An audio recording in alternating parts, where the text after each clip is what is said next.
again. This item of news has only lately been released, or I should have included it with the piece I did earlier about foreigners and the children of immigrants and the crimes they commit. This latest one really is something special, and I cannot imagine for the life of me what would motivate anybody to do such a thing. As viewers will know, in 2017 a suicide bomber struck at a pop concert in Manchester, killing 22 people, mostly women and girls. It was an awful crime, and a memorial was unveiled a couple of months ago to the victims. This is a little garden surrounded by a white marble halo bearing the names of everybody who died that day. It may be seen in the thumbnail to this video. It seems almost beyond the realms of possibility that anybody could wish to damage such a thing or object to it, but soon after it was opened on February the 9th, a 24-year-old man set out to harm and desecrate it by cutting and scoring lines all over it.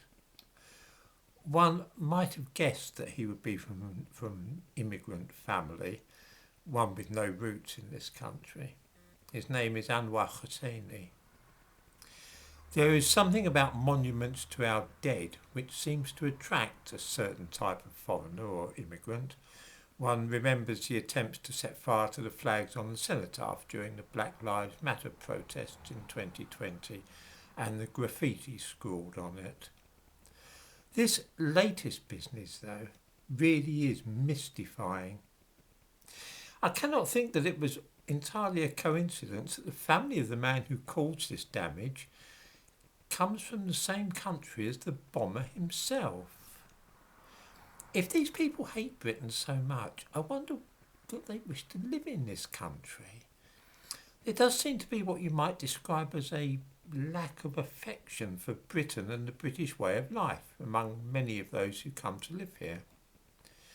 I'm not entirely opposed to people from other countries coming to live in Britain, but I cannot help notice that the present trend for immigrants is very different from the way it used to be.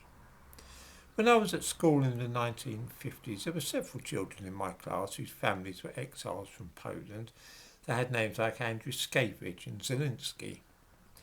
These families did all in their power to blend into the country which had allowed them to live here, and their children fitted in perfectly. There was no question of demanding special Polish food or consideration for religious differences or any of that nonsense. These people were immigrants, but of an entirely different kind from so many that we see now. In this way, immigration has changed in this country, and not for the better.